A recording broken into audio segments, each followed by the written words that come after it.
What's up, and welcome back to Nowstalgia Pod, your weekly look at what's going on in pop culture. My name is Pat Sheehan. I am here with my co-host Dave Martinson. Dave, baseball season's quickly approaching, and I wanted to ask you, to get you on the record, how good are the Yankees going to be this season? 95 wins. That's it? Hey, it's how many games the Cubs win last year? You know, it's hard when everyone expects you to win 110, you know. But I think easily 95. I have them slated for about 140 wins, easily beating the Red Sox this year. I see what you're doing. I think there's no doubt the Yankees are going to be probably the best team that the world's ever seen, and they're going to win the World Series. Mm-hmm. And Red Sox don't stand a chance. Sounds good to me. Shout out Pedroia and his contract. shout out Pedroia just in general for being awesome. Before we move on, we have a lot to talk about today. Please give us a rating review on iTunes, subscribe on iTunes, and somewhere below here. And share us with friends, help us out. If you're listening, you obviously in some way enjoy what we're talking about, so help other people enjoy us as well. Let's jump in, though. Netflix today, or I guess over the weekend. People taking shots at Netflix, dude. What's happening? Yeah, it was two things, really. And the bigger thing is that Cannes Film Festival over in France, one of the most longest running, most preeminent film festivals in the world, of course. Really the first major start to festival season, and the spring festival season. What's his name? Rameau? I've definitely butchered his name. The head of Cannes, basically, he's French, said that Netflix film longer awards eligible at the festival. They can still show their films there, but they will not be eligible for prizes such as their top prize, the Palme d'Or. And this is kind of coming off the heels of last year at Cannes, where Okja and the Meyerowitz stories, two really good movies that were Netflix produced, they got Cannes and it really pissed off a lot of French filmmakers. And the reason, of course, being is that film purists don't like the Netflix model where a movie release it all, or it gets, a 1 week token release in Los Angeles to qualify for the Oscars if they think it's good.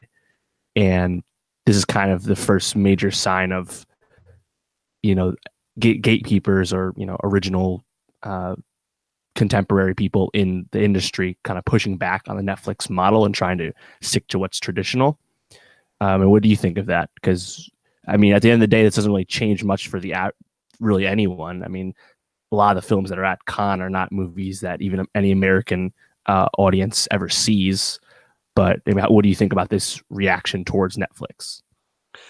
I didn't really care much about the Cannes news, kind of for the reason you said. I don't really even recognize the movies that come from Cannes that I end up watching. But it was more the second piece of news with Netflix where Spielberg was basically saying that he doesn't believe they should be considered for the Oscars, pretty much for the same reason that if they're just being released on a large screen for like a week or two, just to kind of, get out there, and then they go onto a TV platform, they're a TV movie.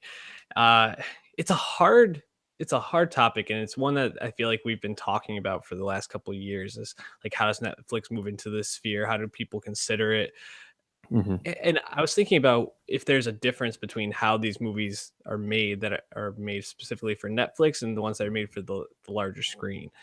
Like if that affects the way that budgets are doled out in the movie. Like maybe you reduce the cinematography, maybe you try to reduce the soundtrack or the the original score, because it's just most likely not going to be as powerful at people's homes when they're viewing it from that perspective. But it's nuanced, and I'm not sure if I have an opinion one way or the other quite yet. What's your take?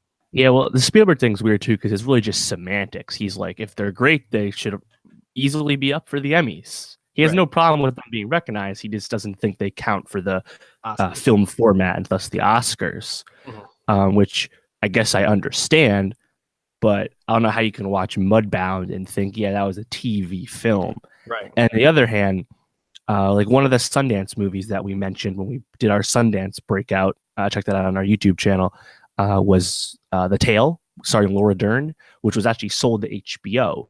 So that was a film that was shot, but now it's going to be Emmy eligible because HBO has it now. You know, it's not any less of a film despite it being on HBO and not getting a theater run. You know, Mhm. uh, so it's kind of weird. I mean, it gets for the con thing. I think it's if they want to go that way, that's fine. You know, you have to have a theatrical run in France to be eligible for awards. That's cool. Whatever. I think a big part of this too is, I mean, Netflix they set out to release 80 films in 2018. Right.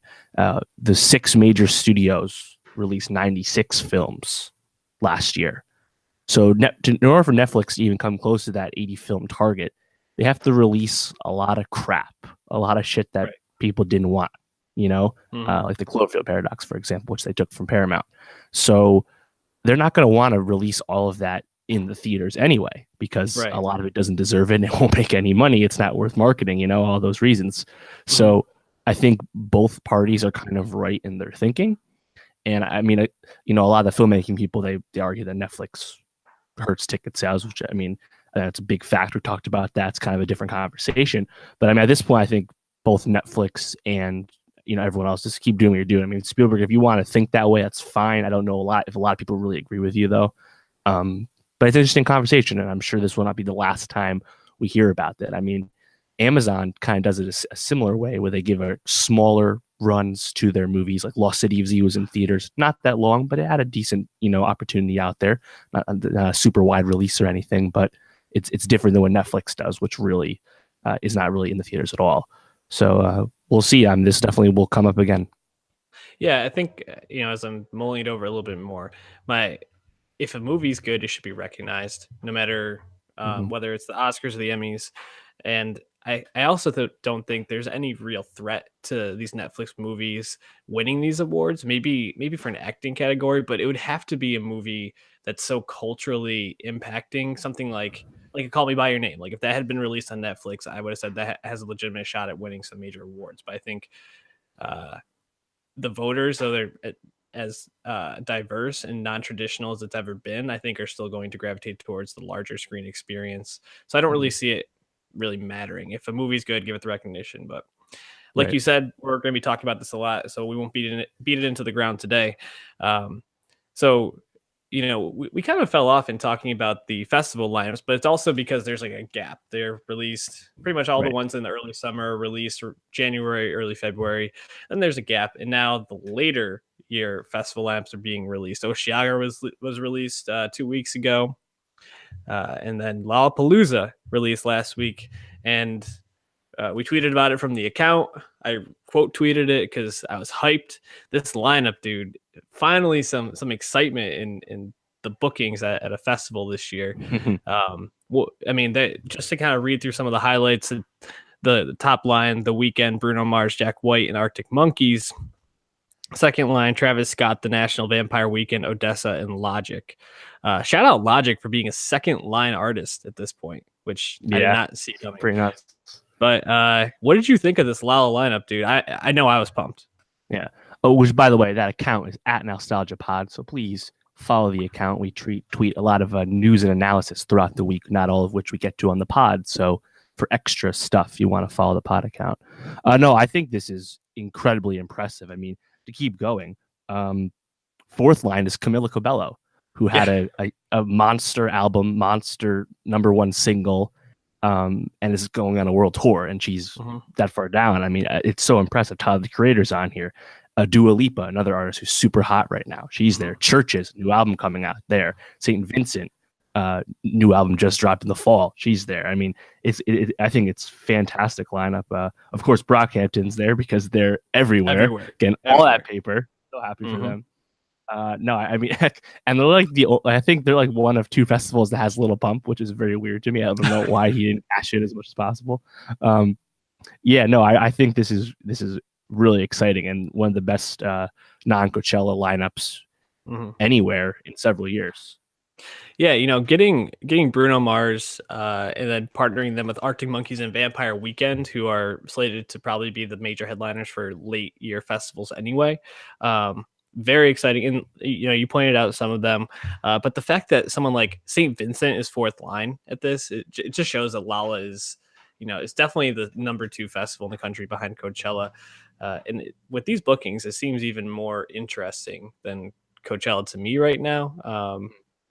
But I don't want to belabor talk about festivals. The only thing that I've been encouraged by has been the headliners for these late festivals are all people we were hoping would drop albums this year. So Florence and the Machine is headlining Osheaga, Right. Vampire Weekend, Arctic Monkeys we knew was going to. So this is just a good sign that we're going to be getting good music or new music from good artists moving forward. So definitely, stay tuned. There's also supposedly a super festival in Denver that's being created this year that Florence and the Machine is supposed to be headlining. I'm kind of keeping my eye on that because that could be a contender for a late summer festival. So I mean, thinking about it, it's kind of weird that Denver doesn't have a festival. Yeah, they have a lot of young people that live there. You think make a lot of sense? Yeah, and people that smoke weed love to listen to music, so it seems just like a really smart thing to pair together. But why don't we move on with one of the headliners for Lollapalooza, Jack White, dropping that Boarding House Reach electronic album as Dave at Martin Swagger account trademarked it this past Friday. I'm wondering, is that a good thing that this is Jack White's electronic album? I don't know, dude. The best tweet I saw about this was several times while listening to Boarding House Reach, I mouthed to myself, "What the fuck?" and yet I still rolled with it. Yeah, man, this is such a weird record.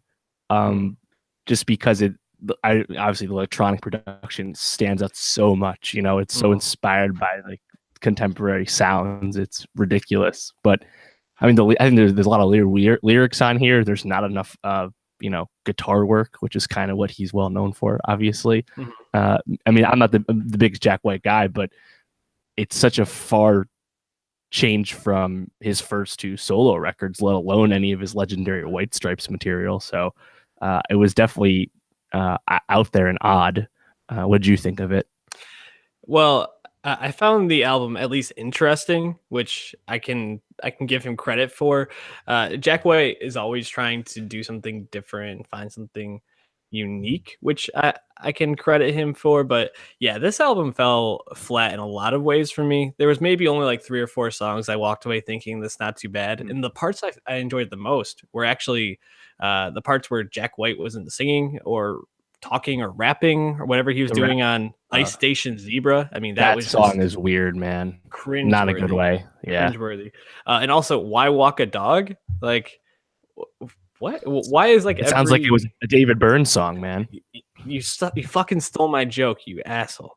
But yeah, man, I found it at least intriguing, and it makes sense that Jack White would at least experiment with electronic sound at some point. I mean, Blunderbuss and Lazzarato are 2 albums that are pretty classic Jack White. You get some strong guitars, you get some blues, you get some like songwriting, rocky sounding folk. Yeah, and his songwriting is pretty much the same as it was on the White Stripes albums. But yeah, Jack White just isn't the same anymore. Like, he puts on a hell of a show live, and like if you have the opportunity to go see him like at Governor's Ball, please go see it. But just the music is just never going to be White Stripes level, I don't think, and disappointing. Yeah, well, I mean, what was her name? Was it Meg White, the drummer? Yeah, White Stripes. Yeah, I mean, I feel like she ex-wife / sister. Right. Yeah, we don't have to get into that, but I haven't listened to all of the White Stripes. Like that is what 6 records, something. It's a lot. Obviously super influential. Really helped bring rock back in the late 90s, early 2000s, right? Really good stuff there. And I feel like her presence kind of, I don't know, reined him in. It's just funny because her drumming definitely didn't, like, right. And now that he's in his 40s, he's friends with Jay-Z and Kanye. He's very famous, very influential in the music game. It's just like he has everything at his disposal now, and I don't know if he has like no direction now. He just can do whatever the hell he wants, and obviously that makes sense that he flew around all this production that sounds like nothing he's ever done. But at the same point, other side of that coin, he kind of is just kind of going for it, and he doesn't have much to say on the record. You know, the songwriting, like you said, like the dog song, there's a lot of weird stuff on here, Yep. and it just there's no reason that you needed this album to exist apart from it was just Jack White decided to make it. You know, it was just kind of disappointing for a guy of his caliber. And I mean, just like another frequent festival headliner this year, Eminem, he just makes an album that's so weird and so off from everything else he's done. And he also happens to be older and well in the game. So I don't know. It's weird. I really like to try and grasp more of the appreciation of this on the fan side. I know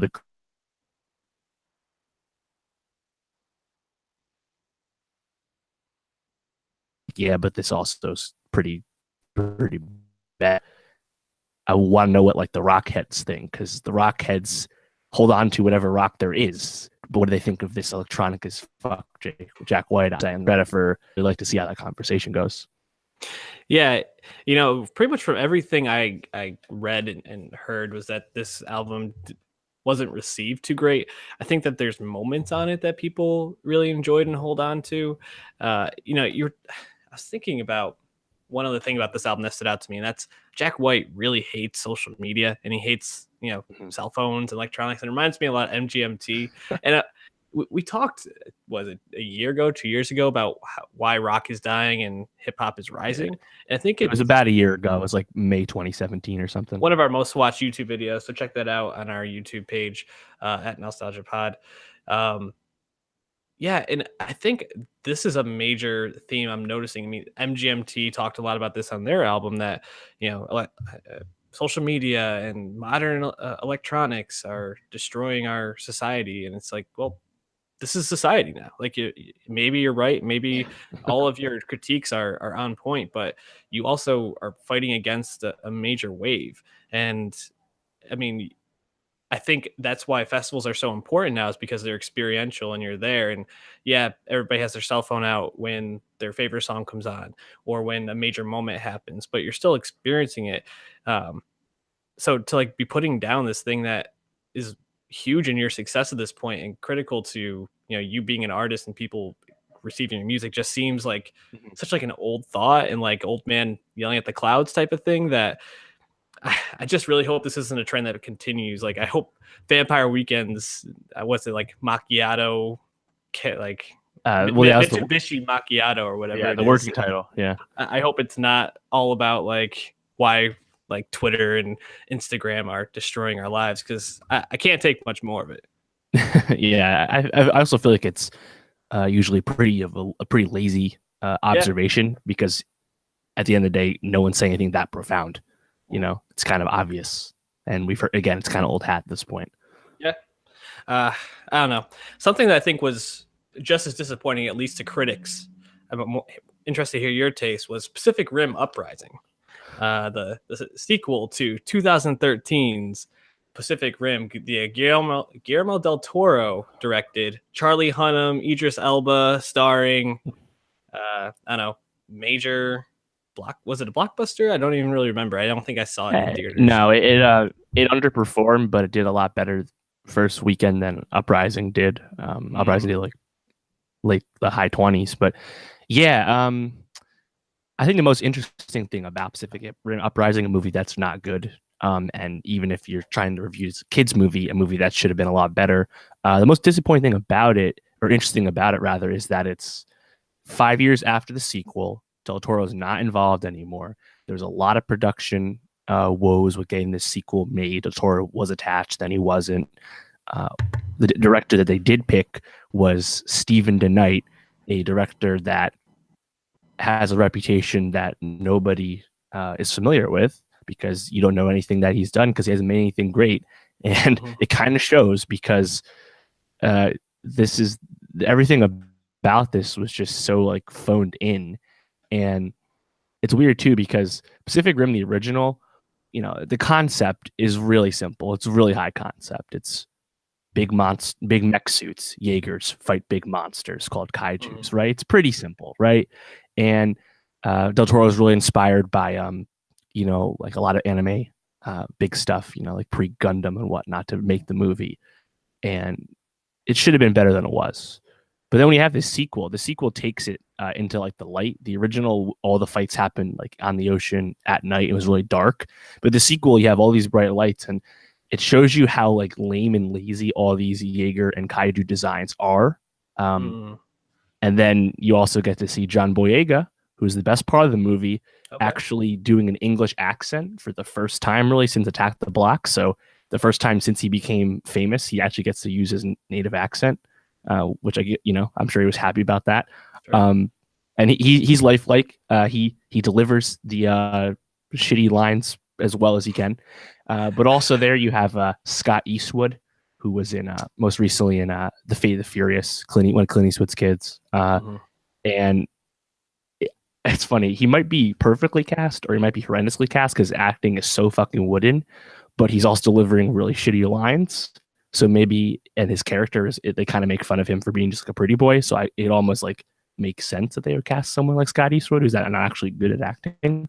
But then when you go from there, the story is somehow more convoluted than something that seems so simple should be.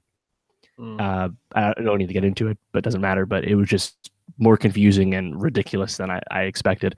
Also, there's this whole subplot about these kids, and they're all really bad actors and a lot of cringy dialogue there, and you just don't care about any of those characters. And it's just so weird that this turned out so poorly because Charlie Hunnam kind of sleptwalked through Pacific Rim. Idris was the best part of it. His final speech about canceling the apocalypse is actually pretty epic. But, getting rid of Hunnam and bringing in Boyega would have made a lot of sense. And he's Idris's son, in the story. But everything else is just so poor that there's really nothing to, be happy about with this movie. It's just like it's like one of the worst Transformers movies of that quality. So, again, the most interesting thing to me is just how the movie got from the original to this point. Because actually watching it doesn't really bring you much enjoyment. Yeah. Yeah, this isn't a movie I was planning to see. I'm not really into like the big like monster Transformer type movies, so this wasn't something that really interests me. I think I've only caught Pacific Rim in bits and pieces on my television whenever it's on. But the only thing I really cared about from this is John Boyega being good, because I mean he was in The Circle. What else has he been in? The Barely. Star Wars. In Star Wars, even that he was like injured for the end of the first True. one into this one, and then he had that weird subplot with Rose, and it's kind of like, what is John Boyega doing, dog? But I'm glad to hear he was lifelike. I feel like he needs to have a good movie come out that's not Star Wars.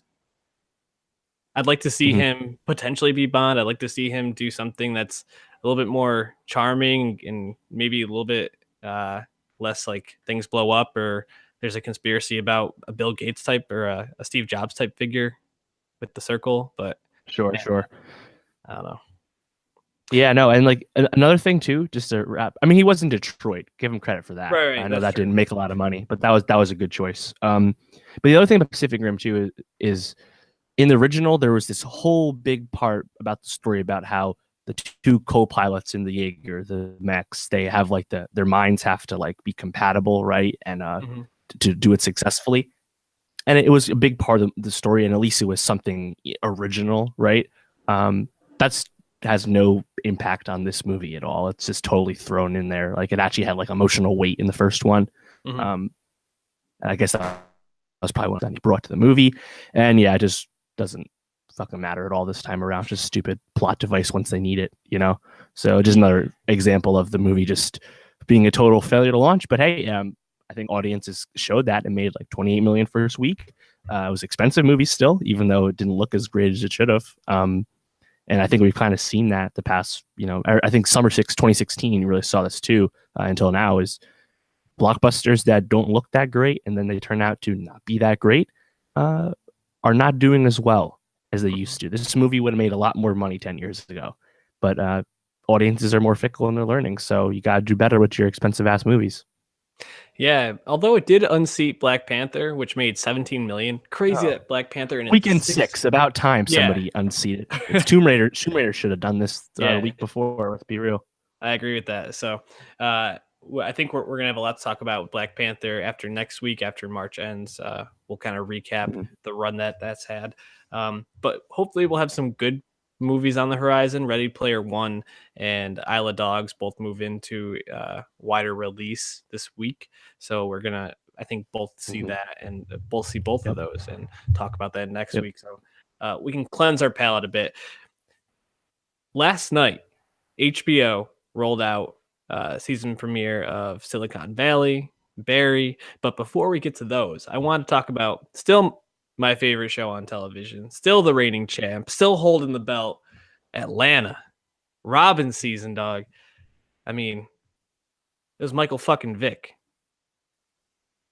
Oh man, fucking great cameo, dog. Dude, I couldn't believe Moneybag it. Shorty episode 3. When I saw him, I was like, "Is that really Michael Vick?" Like, I thought they're gonna do like one of those things where it's kind of like him from a distance, something like that, or they use like a Sure. character like him. No, it was Michael Vick. But Yeah. we haven't really talked much about Atlanta Robin season since after I think the first or second episode. So why don't we recap these two, or at least talk about what we've liked or what we didn't like about this season so far? Where do you want to start, Moneybag Shorty or Helen? Well, I think Helen's the best episode of the season so far, Yeah. pretty easily.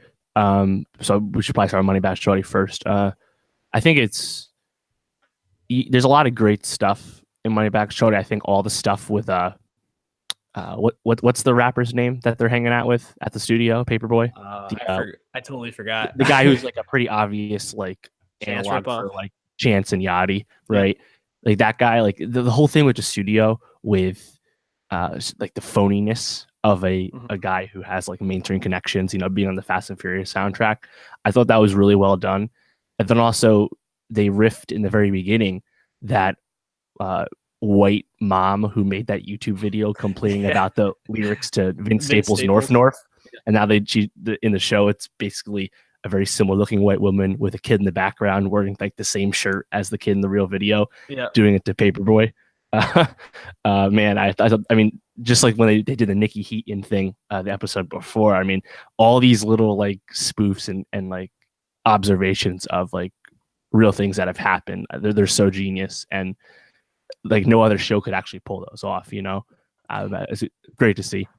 Yeah, I think that's the thing, is that even though episode 4 is I think clearly the best episode, episode 3 kind of gets to embody the things about Atlanta that people really like and remember, at least in terms of the comedic side, like the part where they're at the strip club and the DJ is calling out Earn. He's like, "Yeah, you tip the girl." Like, just the way that like that whole thing went down. Yeah, the whole like strip club scene had some great moments in it. Mhm. It's just it really, Even leading up to that with Earn $100 bill and all that stuff. I mean, everything about it I think was really well done. You finally got to see Van too. yeah. Which shout out Zazie Beetz. She's fantastic, and we'll talk about her in a second. But I think just being able to be creative and spoof on things and take a perspective that you don't see in other television shows. Like, you don't see that scene where they're spoofing that the white woman who made the North like hate video. You don't see that other places. It just does things no other TV show does, and makes it great. I do want more Darius, but I think it's just because like Lakeith Stanfield is just fantastic, and it's probably better that he's used sparingly, because when he does come in, he just steals like every single scene. So yeah, definitely.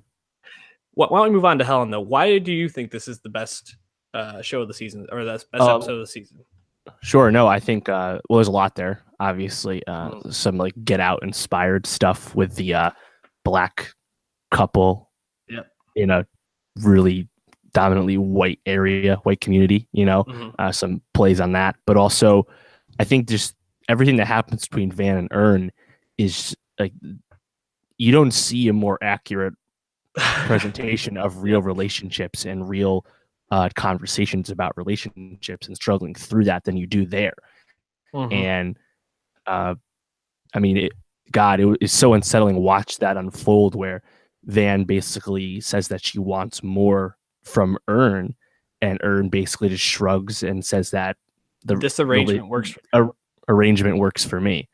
Damn. And I've always thought that Don Glover's Earn the way the character is written is the least interesting of the Yeah. core four, and that's obvious.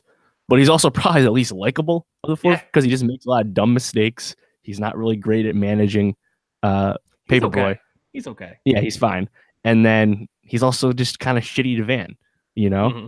And you really saw it here. And they're at by the end of the episode, they're not on you're not really on good terms with the relationship anymore. And just having it go in that direction and then having it represented with the ping pong match at the end. I mean, it's so unsettling, and I can't imagine what it was like to watch with a significant other, you know? Well, it's a good thing Julianne doesn't watch this because I don't think I could have handled it. Mm. But yeah, it's like you again going back to things you don't see. I don't think you see a more accurate representation of like a heartbreaking but real life conversation you see between couples nowadays. And Right.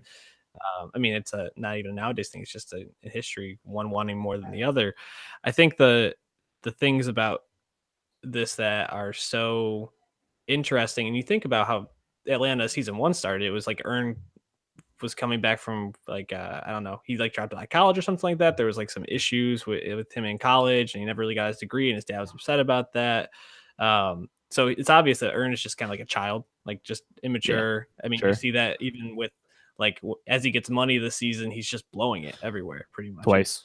it's horrible to watch.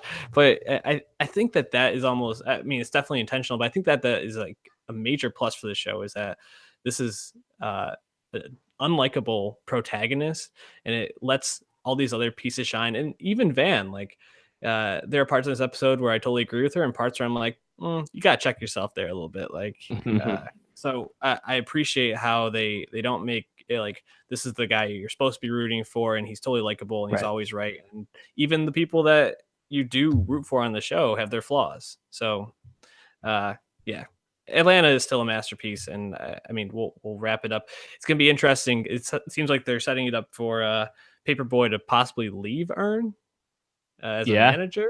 Obvious hints there with uh fucking Yoo-hoo dude Yeah, getting all that paper.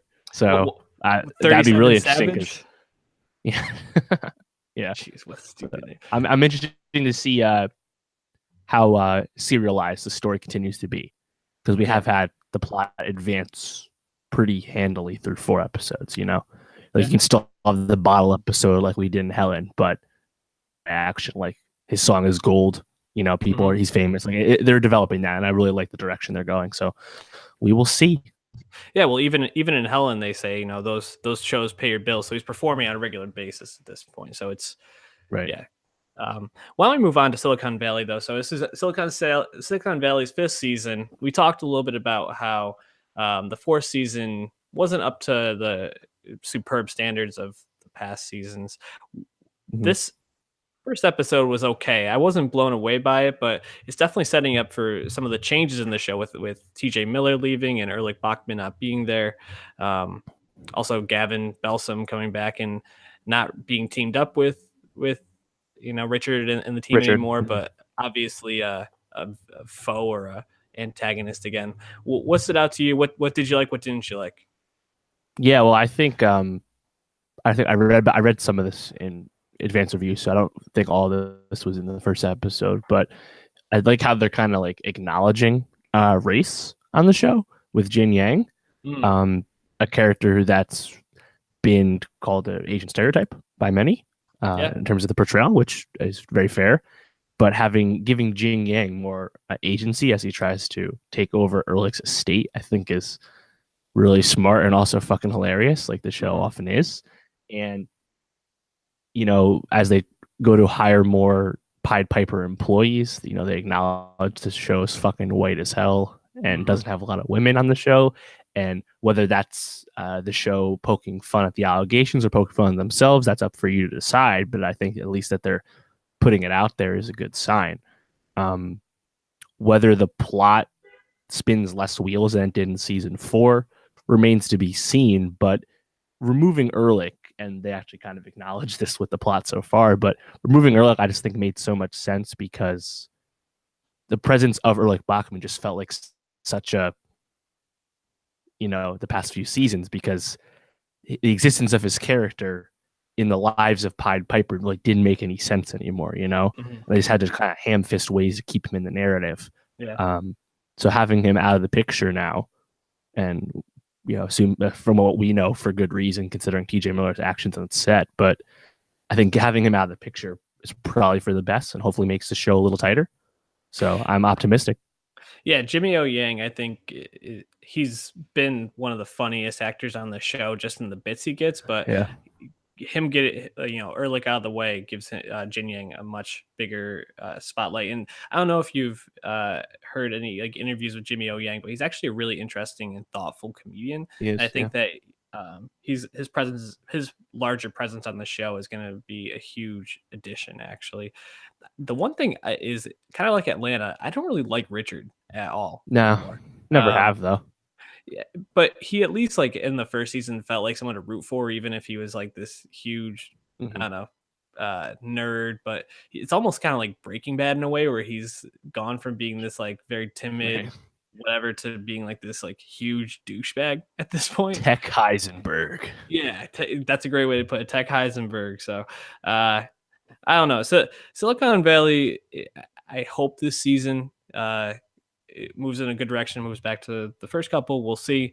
But a show that I'm very optimistic about is Barry, HBO's new half-hour comedy coming right on after Silicon Valley, starring Bill Hader, co-created by Bill Hader and Alec Berg, who also is the producer of Silicon Silicon Valley. Valley. This first episode was outstanding in my book, and even Oh, yeah. more than I was hoping for. And it was surprising too, because you see Bill Hader and you think it's going to be this laugh out loud comedy, but it's actually, I think, more of a melancholic comedy slash drama about this depressed dude who's trying It's to dark. find meaning. And I think it has potential to be really impactful, at least in terms of Sure. like if you follow the show, you're going to get great payoffs. But Yeah. um, did you like this first episode? I see you nodding Oh your head a yeah. lot. Oh yeah. Yeah. And like you said, I think this will be really impactful because HBO doesn't have Veep this year. They're not going to release the final season until 2019 because of giving Julie Dreyfus more time to recover from the cancer treatment she had. Mhm. So they actually kind of need this to be that second comedy next to Silicon. But yeah, I mean, Barry's a dark crime comedy. There's the crime stuff that isn't funny at all, and then there's the everything that we know about Barry's character through the first episode with the PTSD and just he's a guy looking for like purpose and longing for Yeah. I guess companionship too. And it juggles stuff that's hilarious with stuff that's just really really deadpan. And I think it really has the potential to be something really special. And if you listen to Bill Hader do press, which he's done a lot of this for the show, I mean, he seems like he was really excited to finally make this. And there's some good him. I mean, you got Henry Winkler as Mhm. the acting coach guy that he meets, and that your first introduction to it treats Sally's her name, right? Yeah. Yeah. She treats her like J.K. Simmons was treating Miles Teller in Whiplash, just totally berating him to get the artistic performance out. Immediately brought that to mind for me. And I mean, you got Glenn Fleischer there as a Goron. He was in Waco. He was in True Detective. He's everywhere right now. Stephen Root is like his hitman handler. Obviously, a fucking A-class, that guy for sure. And I also thought the direction on the first episode, which was directed by Hader, I know he doesn't direct all of them, but he did direct this one, was pretty impressive. I mean, there was some and there was that scene where he's in the car in the beginning, and like there was like a screen wipe. So I was impressed with all the different shots that he had in it, a lot of wide shots as well. So, seeing where this goes as Barry becomes an aspiring actor who also happens to be a fucking hitman. Like the concept is great, but the first episode also really hits home how deep the show has potential to be. Yeah. It was interesting because at the end, so I guess minor spoiler alert, like the way it ends is he ends up killing this group of people who were paying him to do a hit, and he ends up walking away. And I think the way Hader, kind of from that monologue he gives to Henry Winkler about like his purpose in life and how the only thing he's good at is killing and trying to figure out. And then Henry Winkler just being like, where's that from? What's that from? That was improv. That was on the spot. Like, I mean, the story's nonsense, but we can work with that. Yeah. It touched all the right notes because it went from being this like heartfelt moment to touching to like thrilling till him walking away and sitting down in a diner by himself, like saying, "Oh, I'm an actor now." Like realizing this is a part of his life he needs to explore. Just like the emotional roller coaster of the show and the way it hits all these points for the first episode for a pilot is very impressive. So I have very high hopes for Barry, and I have a feeling we'll be discussing at the end of the year. Is probably one of our favorite shows by far. Yeah, no doubt. Anything else you want to talk about today we didn't get to? Any last notes? No, I mean, I guess we reviewed XXX Tentacion's second album, Question Mark, last week, and despite numerous felony charges pending, fucking X did 131,000 equivalent sales first week. Crazy. Obviously, number one album in the country, second biggest first week of the year so far. And it really goes to show you how powerful a passionate young fan base can be. Yeah. No other way to put it, especially in the age of streaming. That's fucking nuts. I saw The Death of Stalin this weekend. We will review that once you get a chance to see that. Fucking great. It's my number one movie of 2018 thus far. Wow. Tonight, Roseanne season 10 comes on. Season 9 signed off in 1997. Not something I plan to watch, but still pretty noteworthy. And then also The Americans final season 6 starts off Tuesday. Damn. And I'm rapidly catching up on The Americans, which is a great show. So I hope to catch up probably just in time to watch the end live the way I did with Breaking Bad a few years ago. Yeah, that's a great show. I need to catch up to. I need to find some time to do that. I actually probably will be watching Roseanne, so I'll report back with anything. Oh, notable. Nice. Yeah, Julianne's a huge Roseanne fan. Oh, so, wow. Okay. I mean, yeah. What? Who the fuck is a huge Roseanne fan? But apparently, especially someone our age. Yeah. Like, I mean, the show signed off the spring before I started kindergarten. Yeah. So it's clearly not a show,